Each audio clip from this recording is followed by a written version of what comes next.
Hello, my name is Elaine Meskey. I am one of EA Technology's My Electric Avenue team. This presentation is to disseminate findings to project participants and firstly to say thank you for your help and engagement in the project. Throughout this presentation, I'm going to go through the following agenda. I will discuss an overview of the project, including the timeline. I will relay the technical trial findings, so the impacts on the electricity networks, the social trial results, so the effect on the users of EV charging and curtailment, which is pausing charging, the potential benefits of these findings, and our future plans. So the project began in 2012. In November of that year, we were awarded funding by Ofgem, the regulatory body. From January of 2013, the project formally commenced, and March 2013 through to March of 2014, we were recruiting the participants to begin the trials. The trials ended in the summer of 2015, and since then we've been analysing the data and preparing reports of the findings. The reports will be published and available to all in early 2016. In the project, we recruited 108 technical trial participants and 109 social trial participants. These are spread across the UK, as can be seen on the map, and both these trials took 18 months. So that's in total 217 Nissan Leaf delivered. So the technical trials were to investigate the impacts of a technology called Esprit. Esprit is made up of two components. One of those is at the distribution substation, and it's called the monitor controller.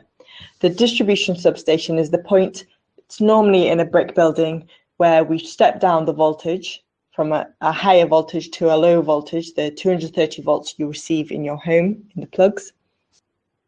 And this monitor controller checks that the current on the cable feeding electricity to your homes is at or below a certain threshold.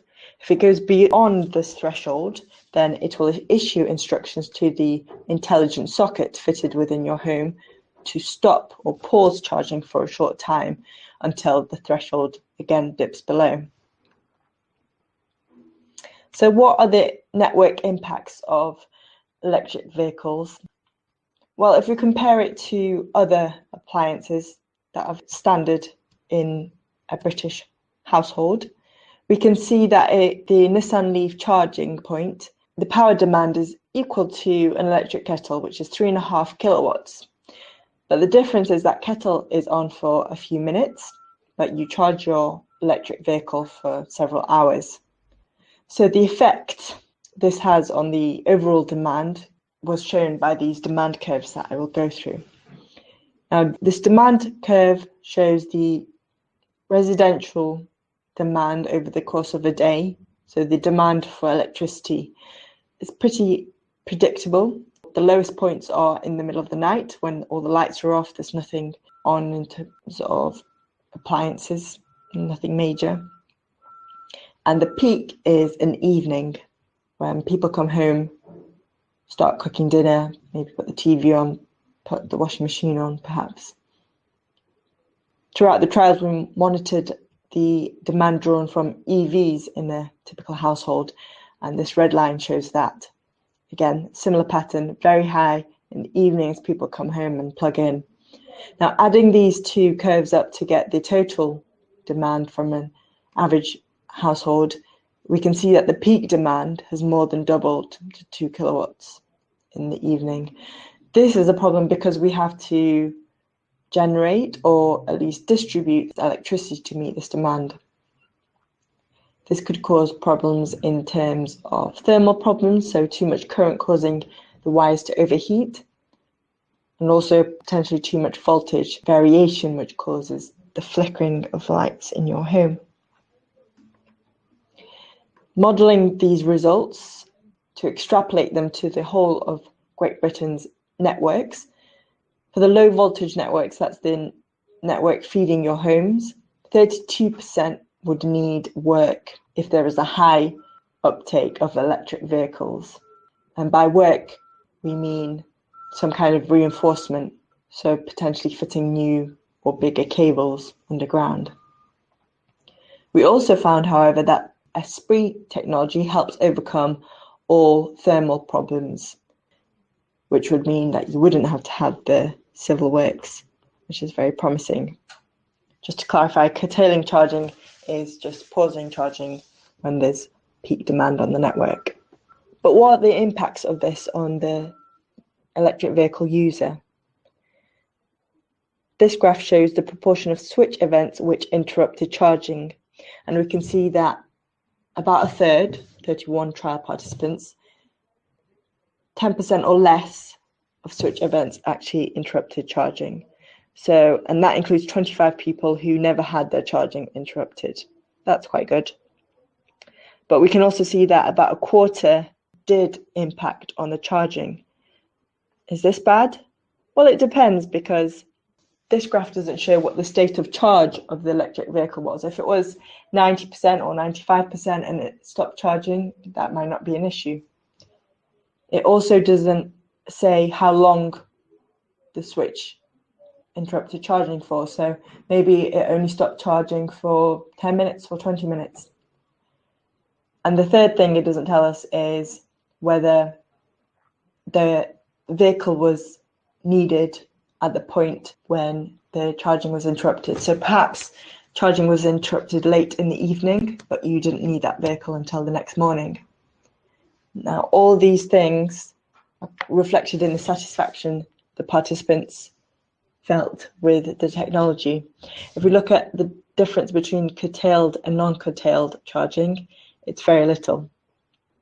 If we take the first three colours, they're very comfortable, and I'm not sure, so from neutral to positive, there's only 5% difference between curtailed and non-curtailed charging.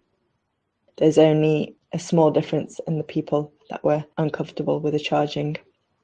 So curtailing or pausing charging didn't seem to affect the satisfaction. However, in terms of workplace charging, we can see that there was a lot more dissatisfaction. This is due to the threshold that was set for the monitor controller I mentioned earlier, but we do have a solution for this, and I'll mention it a little later. Firstly, what are the potential benefits of this technology? Well, already over the 18-month trial period, you have saved 140,000 kilograms of carbon dioxide emissions. That's comparing the EV use to the best diesel alternative. So congratulations. In terms of potential benefits over the future, if we do decide to implement Esprit, we could save billions of pounds on network reinforcement costs. Now, as 16% of household bills come from distribution charges, this will help keep your bills down. It will also reduce disruptions on the roads if traditional network reinforcement looks like the image on the right. In the future, we want to integrate the controller into the charging point or the car. The hardware is already there, so we don't need the intelligent control box that you can see in the image on the left. We also want to regulate the amount of power drawn by the EV instead of just switching it off. This will help make sure that you have the charge available when you need it. And we want to look to roll out the technology on a larger scale. We could, depending on the need, also think about prioritizing customer charging based on their need. So this would be important in a workplace charging scenario.